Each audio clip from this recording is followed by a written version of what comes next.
Bruce and Jim had wandered up from somewhere, smiling like they were caught with their hands in the cookie jar. "What's going on, Greg?" Jim said. "Hey, what are you guys doing?" "Hey, we came back to party," Bruce answered. "We sure had a lot of fun, didn't we?" Man, yep. He mentioned that you can hear the forest swaying with the beat miles away. And wasn't it just unbelievable that Darren's horse had a colt? Today of all days, Bruce said. "Man, I am fucking tripping my ass off," I told them. "I took 2 hits of acid today." "Yeah, Skylar told us." "So did we," Jim added, and he burst out laughing. "And did you see all the kids running around wild here? Remarkable turnout. A new beginning," Bruce said. We started wandering around the back of the house to a path that led directly downhill to the springs. "The Seven Sisters Spring," Bruce added, "harborer of Whipple's Cave, the Stairway to Heaven, Norwegian Hill, Layman's Bluff, the Quarry, the Junkyard, the Hole, the Meeting Place, the Eagle's Nest, Steamboat Rock." We went on and on, naming places in the woods. It continued halfway down the trail to the springs. We were winding our way down through the woods, mixing with the shadows, melting with the weeds. We were truly blitzed ambling down. Moon was sort of following behind us. He had been kind of vacant and silent and moody all night. I talked to him a few times though. I mean, we were really good friends. Bruce was telling me how lucky we were that this was still private property. And some of the areas were practically untouched by civilization since Black Hawk's scouts had remained behind during Lincoln's War to protect the springs and the sacred cave. He went on to tell us that they were practicing their own kind of maize pinto corn witchcraft here, and that at least a few warriors secured the woods so that all who visit here will never be the same. It was an effort to keep alive the tradition of change. "None will leave the same tonight," I said. When we got to the springs, I was surprised to see our so-called manager, Mike, was there, along with Skylar, Rita, Julie, and baby Bonnie. "Greetings, one and all," said the spider to the fly. Mike called out a greeting for us. "Hey, when did you guys get here?" I asked. "We never left," Rita answered, and we all laughed. "We're going through the web," Julie laughed, "and some of us are stuck in it." Jim was drinking down by the springs. Bruce looked at me and smiled. "Your friends are good soul food." We all sat down in the springs. Not in the springs, but near the springs, in a circle. The gurgling water was hypnotizing me, and you could hear the drum beats even down here. "Remember the seance we had at Mike's house the last time we all got together?" Rita asked.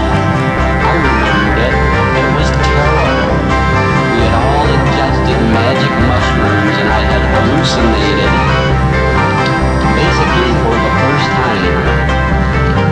I lit up a bowl, and somebody else lit up a joint to pass around.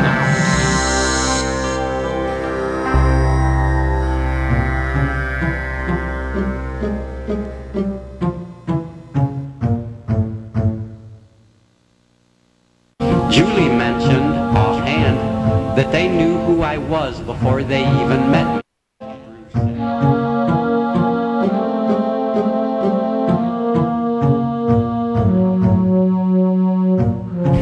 Remember the 8 invisible crows I showed you? Bruce asked.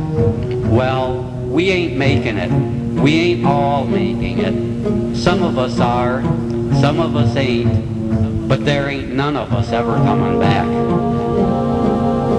There's more than enough of us here, Skylar announced.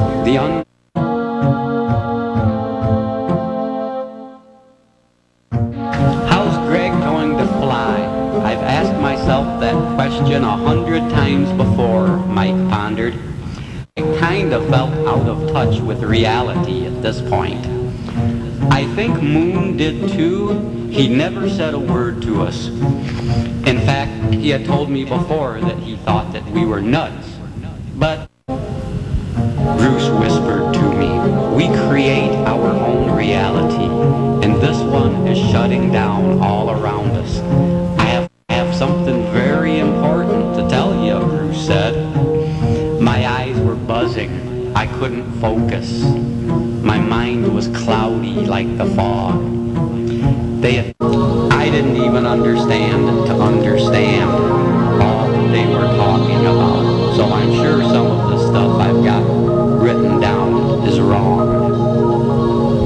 We had reached our peaks of acid luminosity, and we had called in the spirits of the night, our dreams, and within ourselves. Now that we had completed our task, some of us would be flying away.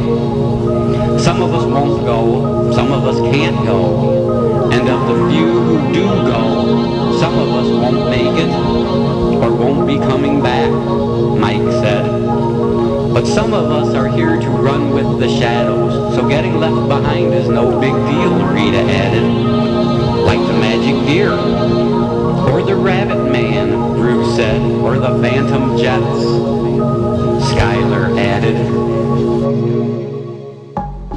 No one said a word then, but somehow we all got up at the same time and we started moving farther down the trail, deeper into the woods, off the main path.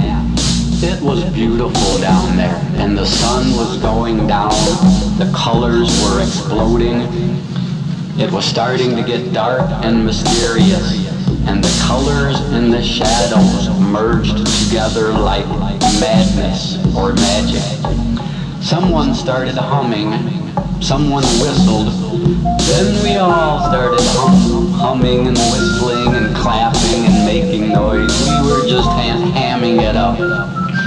There's your fucking Cyberite concert, Julie said. I wondered.